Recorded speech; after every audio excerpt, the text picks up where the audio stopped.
Halo, Assalamualaikum warahmatullahi wabarakatuh.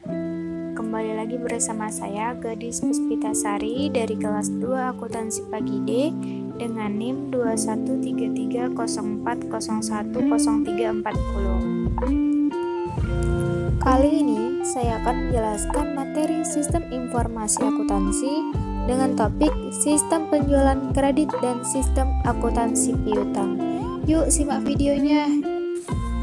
Yang pertama yaitu pengertian penjualan.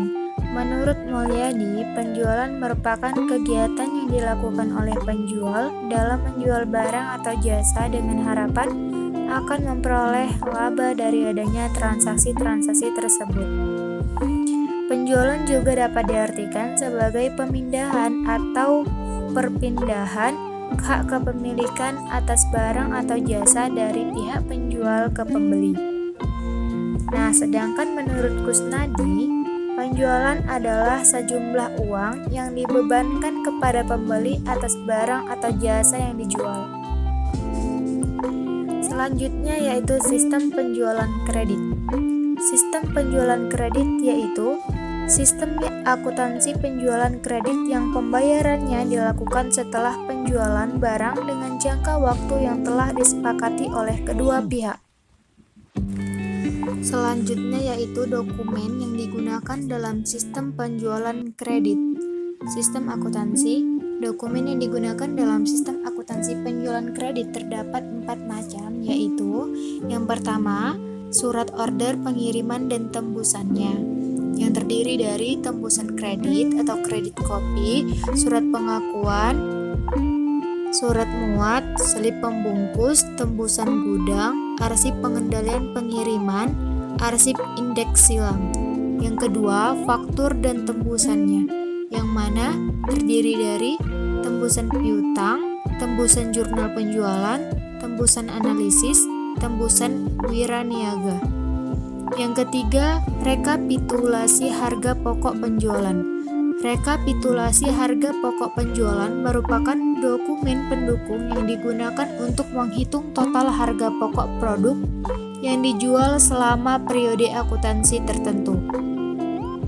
Dan yang keempat, yaitu bukti memorial. Bukti memorial merupakan dokumen sumber untuk dasar pencatatan ke dalam jurnal umum. Yang selanjutnya yaitu catatan akuntansi yang digunakan. Menurut Mulyadi, catatan akuntansi terdapat 5 jenis yang digunakan, yaitu sebagai berikut. Yang pertama, jurnal penjualan. Jurnal penjualan digunakan untuk mencatat transaksi penjualan baik penjualan tunai maupun kredit. Yang kedua, kartu piutang. Catatan akuntansi ini merupakan buku pembantu yang berisi mutasi piutang perusahaan kepada setiap debiturnya. Yang ketiga, kartu persediaan. Catatan akuntansi ini merupakan buku pembantu yang berisi rincian mutasi setiap jenis persediaan. Yang keempat, kartu gudang. Kartu gudang ini merupakan catatan akuntansi yang diselenggarakan oleh fungsi gudang untuk mencatat mutasi dan persediaan fisik barang yang ada di gudang. Yang terakhir yaitu jurnal umum. Jurnal umum digunakan untuk mencatat harga pokok produk yang dijual selama periode tertentu. Oke, yang selanjutnya yaitu fungsi-fungsi yang terkait. Menurut Mulyadi dalam bukunya Sistem Akuntansi, unit organisasi yang terkait dalam sistem akuntansi penjualan kredit terdapat 6 macam, yaitu yang pertama, fungsi penjualan atau bagian penjualan. Fungsi ini bertanggung jawab untuk menerima order dari pelanggan, mengedit order dari pelanggan, meminta otorisasi kredit, menentukan tanggal pengiriman barang.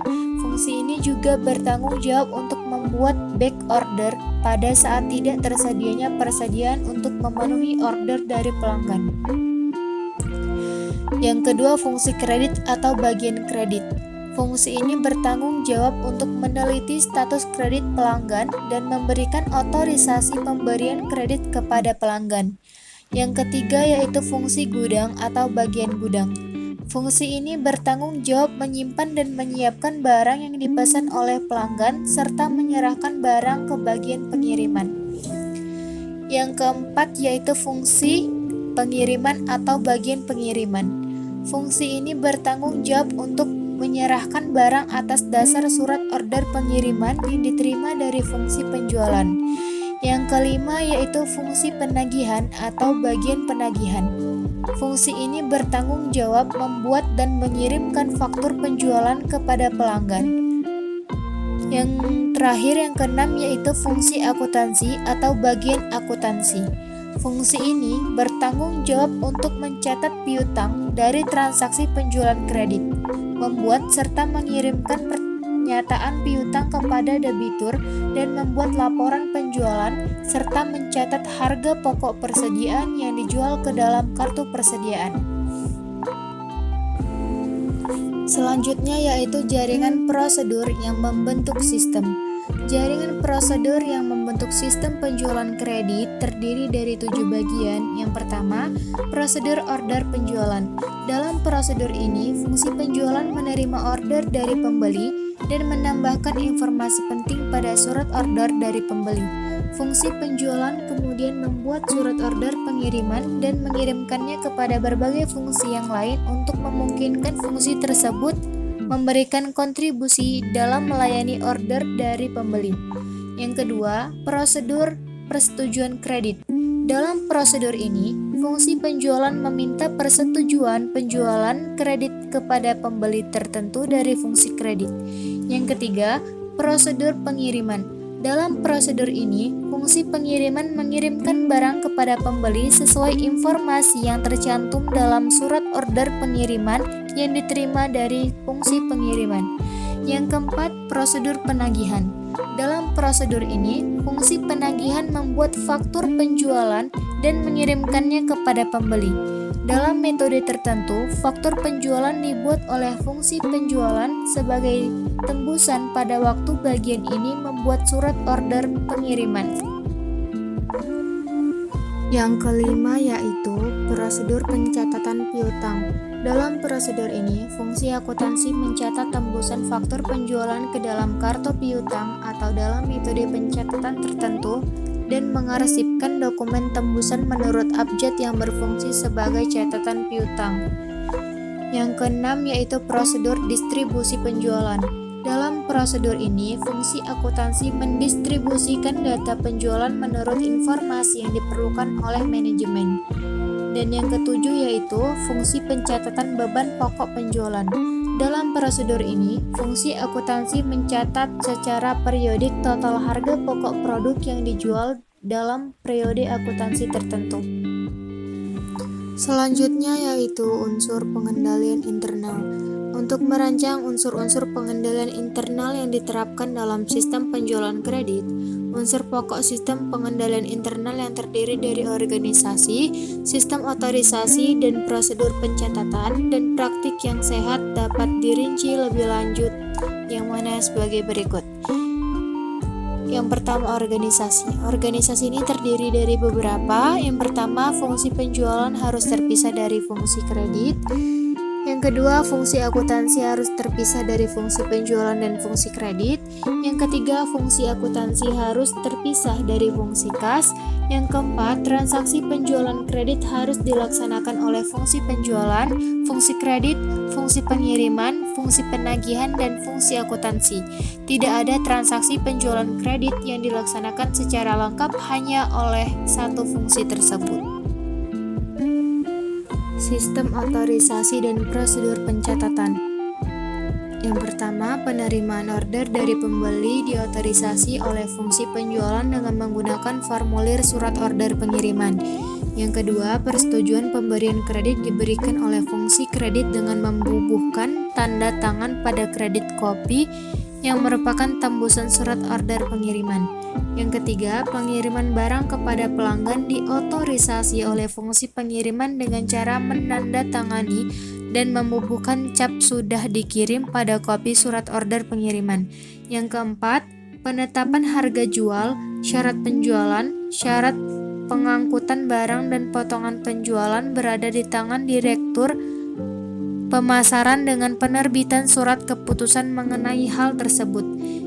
Yang kelima, terjadinya piutang diotorisasi oleh fungsi penagihan dengan membubuhkan tanda tangan pada faktur penjualan. Yang keenam, pencatatan ke dalam kartu piutang dan ke dalam jurnal penjualan, jurnal penerimaan kas, dan jurnal umum diotorisasi oleh fungsi akuntansi dengan cara memberikan tanda tangan pada dokumen sumber, faktur penjualan, bukti kas masuk, dan memo kredit. Yang ketujuh, pencatatan terjadinya piutang didasarkan pada faktur penjualan yang didukung dengan surat order pengiriman dan surat muat. Praktik yang sehat. Yang pertama, surat order pengiriman bernomor urut tercetak dan pemakaiannya dipertanggungjawabkan oleh fungsi penjualan. Yang kedua, faktur penjualan bernomor urut tercetak dan pemakaiannya dipertanggungjawabkan oleh fungsi penagihan. Yang ketiga, secara periodik fungsi akuntansi mengirim pernyataan piutang kepada setiap debitur untuk menguji ketelitian catatan piutang yang diselenggarakan oleh fungsi tersebut. Yang keempat, secara periodik diadakan rekonsiliasi kartu piutang dengan akun kontrol piutang dalam buku besar. Selanjutnya, metode pencatatan piutang. Pencatatan piutang dapat dilakukan dengan salah satu dari metode berikut ini. Yang pertama, metode konvensional. Dalam metode ini, posting ke dalam kartu piutang dilakukan atas dasar data yang dicatat dalam jurnal berbagai transaksi yang mempengaruhi piutang adalah 1. Transaksi penjualan kredit. Transaksi ini diposting dalam kartu piutang atas dasar data yang telah dicatat dalam jurnal penjualan tersebut. 2. Transaksi retur penjualan. Posting transaksi berkurangnya piutang dari transaksi retur penjualan diposting ke dalam kartu piutang atas dasar data yang telah dicatat dalam jurnal retur penjualan. 3. Transaksi penerimaan kas dari piutang. Posting transaksi berkurangnya piutang dari pelunasan piutang oleh debitur diposting ke dalam kartu piutang atas dasar data yang telah dicatat dalam jurnal umum. Keempat, transaksi penghapus piutang. Transaksi berkurangnya piutang dari transaksi penghapusan piutang diposting ke dalam kartu piutang atas dasar data yang dicatat dalam jurnal umum. Selanjutnya yaitu metode posting langsung. Metode ini dibagi menjadi dua golongan, yang mana yang pertama, ke dalam kartu piutang dengan tulisan tangan. Jurnal hanya menunjukkan jumlah total harian saja atau tidak rinci. Dalam metode ini, faktur penjualan yang merupakan dasar untuk pencatatan timbulnya piutang diposting langsung setiap hari secara rinci ke dalam kartu piutang. Jurnal penjualan diisi dengan jumlah total penjualan harian yang merupakan jumlah faktur penjualan selama sehari. Faktur yang diterima dari bagian penagihan diterima oleh bagian piutang dalam BET disertai dengan pita daftar total atau pre-list tab.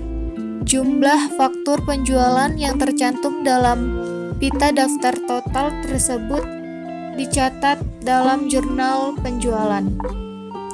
Selanjutnya, setiap bulan jual penjualan tersebut diposting ke rekening kontrol piutang dalam buku besar setiap bulan pula.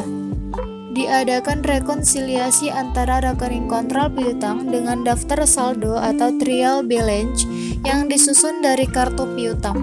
Ada dua cara menangani media yang akan diposting ke dalam kartu piutang. Yang pertama, media disortasi menurut abjad sebelum diposting. Diposting satu persatu ke dalam kartu piutang dan kemudian dibuat pita pembuktian ketelitian posting dari kartu piutang, kemudian dicocokkan dengan pita daftar total yang menyertai media pada saat diterima dari bagian penagihan. Pencocokan ini dimaksudkan untuk membuktikan ketelitian posting yang telah dilakukan. Yang kedua, media diposting ke dalam kartu piutang sesuai dengan urutan pada waktu diterima dari bagian penagihan. Posting langsung ke dalam kartu piutang dan pernyataan piutang. Dalam metode ini, media diposting ke dalam pernyataan piutang dengan kartu piutang sebagai tembusan lembar kedua berfungsi sebagai kartu piutang. Metode Metode posting periodik terbagi menjadi dua. Yang pertama, posting ditunda.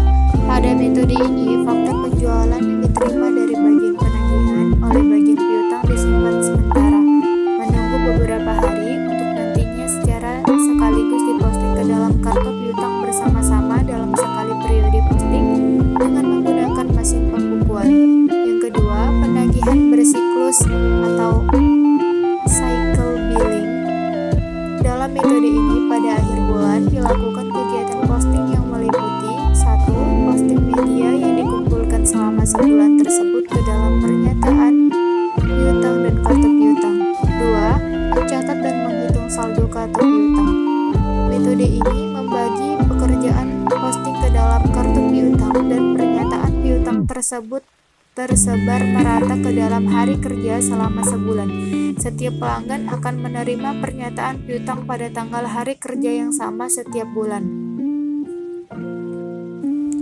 Yang ketiga, yaitu metode pencatatan tanpa buku pembantu atau ledgerless bookkeeping. Dalam metode ini, faktur penjualan beserta dokumen pendukungnya yang diterima dari bagian penagihan oleh bagian piutang diarsipkan menurut sama pelanggan dalam arsip faktur yang belum bayar atau unpaid invoice file. Pada saat diterima pembayarannya, ada dua cara yang ditempuh. Yang pertama, jika pelanggan membayar penuh jumlah yang tercantum dalam faktur penjualan, faktur yang bersangkutan diambil dari arsip faktur yang belum dibayar dan dicap lunas, kemudian dipindahkan ke dalam arsip faktur yang telah dibayar. Yang kedua, jika pelanggan hanya membayar sebagian jumlah delma faktur, jumlah kas yang diterima dan sisa yang belum dibayar oleh pelanggan dicatat pada faktur tersebut. Kemudian dibuat faktur tiruan yang berisi informasi yang sama dengan faktur aslinya, dan faktur tiruan tersebut kemudian disimpan dalam arsip faktur yang telah dibayar, dan faktur asli disimpan kembali ke dalam arsip faktur yang belum dibayar. Metode yang keempat yaitu metode pencatatan piutang dengan komputer. Metode pencatatan ini menggunakan batch system. Dalam sistem ini, dokumen sumber yang mengubah piutang dikumpulkan dan sekaligus diposting setiap hari untuk memutakhirkan catatan piutang. Dalam sistem ini dibentuk dua macam arsip. Arsip transaksi atau transaction file dan arsip induk atau master file. Dan pencatatan piutangnya dilakukan secara harian, dan setiap hari pula arsip transaksi digunakan untuk memutakhirkan arsip induk piutang. Selanjutnya, prosedur pencatatan piutang. Pernyataan piutang adalah formulir piutang yang menyajikan jumlah kewajiban debitur pada tanggal tertentu dan dalam pernyataan piutang bentuk tertentu, disertai dengan rinciannya. Pernyataan piutang dapat berbentuk sebagai berikut. Yang pertama, pernyataan saldo akhir bulan. Pernyataan ini tidak memberikan informasi apapun kepada debitur untuk dasar rekonsiliasi dengan catatannya jika saldo yang tercantum dalam pernyataan piutang berbeda dengan saldo yang tercantum dalam catatannya. 2. Pernyataan satuan. Pernyataan piutang ini berisi yang pertama, saldo kewajiban debitur pada awal bulan, yang kedua, mutasi debit dan kredit selama sebulan beserta penjelasan rinci setiap transaksi. 3. Saldo kewajiban debitur pada akhir bulan. Prosedur pembuatan pernyataan piutang dilakukan sebagai berikut. Yang pertama, pada awal bulan diambil formulir pernyataan piutang 2 lembar. Lembar pertama akan berfungsi sebagai pernyataan piutang, sedangkan lembar kedua akan berfungsi sebagai catatan piutang atau pengganti kartu piutang. Yang kedua, saldo piutang kepada debitur pada akhir bulan yang lalu. Dari arsip tembusan pernyataan piutang bulan sebelumnya dicantumkan dalam formulir pernyataan piutang tersebut. Yang ketiga, semua transaksi pendebitan dan pengkreditan di rekening debitur tersebut dicatat dalam formulir pernyataan piutang 2 lembar tersebut. Yang keempat, pada akhir bulan, lembar pertama formulir pernyataan piutang tersebut dipisahkan dari lembar kedua dan kemudian dikirimkan kepada debitur yang bersangkutan. Lembar pertama formulir tersebut berfungsi sebagai pernyataan piutang. Lembar kedua kemudian disimpan dalam arsip menurut nama debitur dan berfungsi sebagai catatan piutang atau buku pembantu piutang. Prosedur pencatatan piutang yang ketiga yaitu pencatatan saldo berjalan dengan rekening konvensional atau running balance statement with conventional account. Perbedaan di antara pernyataan satuan dengan pernyataan saldo berjalan dengan rekening konvensional adalah terletak pada cara posting dan isi catatan piutangnya. Prosedur pembuatan pernyataan piutang saldo berjalan dengan rekening konvensional adalah sebagai berikut. Yang pertama, pada awal bulan diambil formulir pencatatan piutang 1 lembar. Yang kedua, semua transaksi pendebitan dan pengkreditan ke rekening debitur tersebut dicatat dalam formulir pernyataan piutang yang sebagai tembusannya adalah kartu piutang. Yang ketiga, pada akhir bulan pernyataan piutang dikirim kepada debitur yang bersangkutan. Yang keempat, pada awal bulan berikutnya diambil formulir pernyataan piutang baru sebanyak 1 lembar dan selama kartu piutang debitur yang bersangkutan belum penuh, pendebitnya dan pengkreditan rekening debitur tersebut ke dalam pernyataan piutang yang dipakai dalam bulan sebelumnya sebagai tembusannya. Dengan demikian, kartu piutang dalam bentuk pernyataan piutang ini dapat berisi informasi sekaligus. Hal ini tidak akan terjadi dalam bentuk pernyataan piutang satuan yang catat piutangnya hanya berisi mutasi tiap bulannya. Prosedur pencatatan piutang yang keempat yaitu pernyataan faktur yang belum dilunasi atau open item statement. Pernyataan piutang berisi daftar faktur-faktur yang belum dilunasi oleh debiturnya pada tanggal tertentu disertai dengan tanggal faktur dan jumlah rupiahnya. Penggunaan bentuk pernyataan piutang ini dimungkinkan jika para pelanggan diharuskan membayar jumlah yang tercantum dalam faktur. Sekian yang dapat saya sampaikan, lebih dan kurang saya mohon maaf. Semoga yang saya sampaikan dapat